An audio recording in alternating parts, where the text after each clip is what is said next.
Simon, over in Germany today, they'll be celebrating quietly because Bayern Munich put out Arsenal.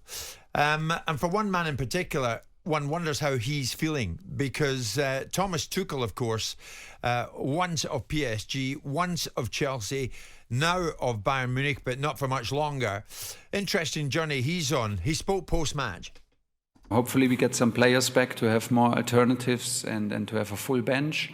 But in terms of a team effort, in terms of being ready to sacrifice and to suffer together, this is the level, this is the benchmark. There is no other way to play football games on this kind of level. These are the basics. It will be totally different because the style of Real Madrid is totally different to the style of Arsenal. We will now prepare it, but it is obviously one of the toughest games that you can play, a semi-final against the biggest club in the world. But we are looking forward for the challenge, and we will hopefully rise to the occasion. Thomas Tuchel, so we know he's heading out of Bayern Munich come the end of the season, and it didn't end well at Chelsea. You and I were on that morning, Simon, when it came to an end then. Nor did it end well at PSG for him. Right, so in terms of reputationally, if he guides Munich to an unlikely Champions League trophy, what does that mean for him? I think he's got a decent reputation as a football manager. I think clearly he's won the Champions League with Chelsea. You know, so with that in mind, he's going to do something that he's done before. I don't think anyone questions whether Thomas Tuchel is a very intuitive, capable coach. I think there are other aspects of Thomas Tuchel's character. No, but the first part is really the main part that matters, isn't it? No, really. If you're contending with a football manager, you've got to contend with the whole thing, lock, stock and barrel. No, but what do we really know about Thomas Tuchel? Well, behind the scenes, what we know what is... do we really know? What do we know? What do we really know besides the very significant rumour mill that circulates in the football circles that we probably can't discuss too openly on here? But what we know about Thomas Tuchel is that there's a common denominator. People get fed up with him and boot him out of their football club. Well, Boli did. That's what we know. Yeah. Well, PSG do it as well, and Bayern Munich are doing it. So we've got three relatively sizable football clubs. Everybody gets booted out of PSG eventually. Do they? Yeah. Do they? And do they under the manner in which he got booted out of PSG, got announced he was leaving Bayern Munich after being there for 5 minutes? Not been there very long, has he?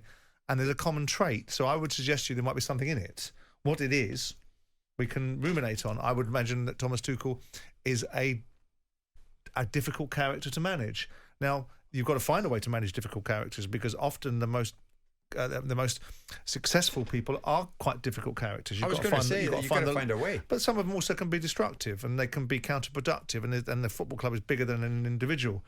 And we've seen Bayern Munich tolerate nothing from Nagelsmann when he spoke out of turn and had a relationship with a female journalist that ultimately brought potentially secrets out of Bayern Munich they didn't want to find in the press. You've seen, Thomas Tuchel coming out of Chelsea. The last thing you really want, let's be clear, the last thing you really want when you're a new owner, the last thing I wanted to do was get rid of Steve Coppell. He was a fan's favourite. The last thing probably Todd Bowley wanted to do was get rid of Thomas Tuchel because he's a fan's favourite, because ultimately it righted the ship, it got Chelsea into good positions, he'd won the Champions League, he was Tommy Tuchel, Chelsea's Tommy Tuchel. So the last thing Bowley wants to come through the door is probably fire him. So ask yourself why. Ask yourself why Bayern Munich are dispensing of his services. Because clearly the evidence on the pitch tells you, well, you don't want to get rid of him.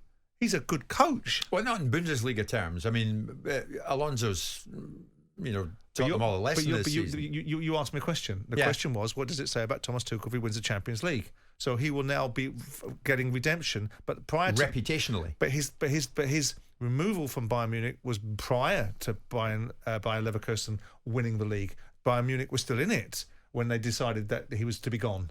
That was 2-3 months ago. And whilst it might have looked like they were going to be losing the league, they hadn't lost it. They were still in contention, and they were a poor version of themselves. So here we are now. So perhaps we'll expect a U-turn from Bayern Munich. And if there isn't a U-turn, why won't there be a U-turn? Because his performance has been so compelling that they win the Champions League. Surely they must want to change their mind. Why wouldn't they? I'll tell you why they wouldn't want to, because perhaps Thomas Tuchel is a difficult character to manage. And perhaps the net effect of his achievements are diminished by other things. This is supposition on my part, but if there's a common thread, if the common denominator is short tenures at football clubs that are laced with success, but people can't wait to get rid of you, What does it tell you? A bit like Mourinho, isn't it? Well, Mourinho's more evident because Mourinho's so spiky and unpleasant at times to the press and to other football clubs and to his own players that you find yourself in a situation where it's seemingly more evident. It's a little bit deeper with Thomas Tuchel because Thomas Tuchel's very good with the media. Very pleasant, very personable. That Tommy Tuchel can't be difficult to manage, surely. Do you think he's got unfinished business here, though, Simon?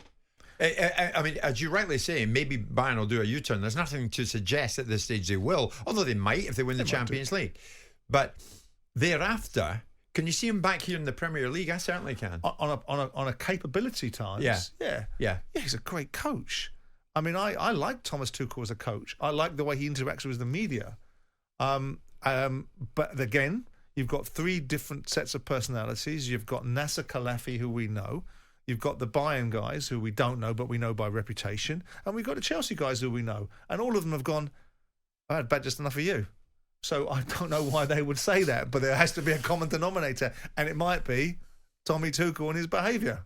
I tell you what, though, he has got something, Tuchel, has he not? Yeah, second place in the Bundesliga after 11 years of winning it. More than something, though. I mean, he's sticking it out there at Bayern. He's holding on out there until the end of the season. Oh, no, yeah, I get it. Yeah, he's doing it out of charity. But what a lovely problem he gives the hierarchy at Bayern Munich if they end up winning the thing. What? I mean, ultimately, what? Yeah, I mean, look, they will not be happy they've lost the Bundesliga. They will not be happy with that. They will gain consolation and they will gain redemption if they win the Champions League, which, by the way, they won't. So with that in mind, there'll be no redemption, no rehabilitation. It'll be a poor season for Bayern Munich. Harry Kane will come away with no trophy this season from going to the shoe-in trophy winners. Is there any likelihood he could be in the conversation about Liverpool? I wouldn't see it. I wouldn't see it. Not from a coaching point of view. I don't think he unites people. Klopp united the football club. He united all factions of it. He got the ethos of the culture of Liverpool supporters, the meaning of that football club to its fan base, and he joined it up most of the time with his relationship with the sporting directors and owners of the football club.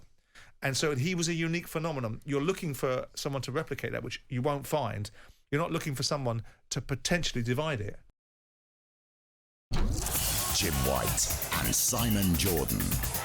Monday to Friday mornings from 10 on AM, on DAB, via the talkSPORT app and on your smart speaker. talkSPORT.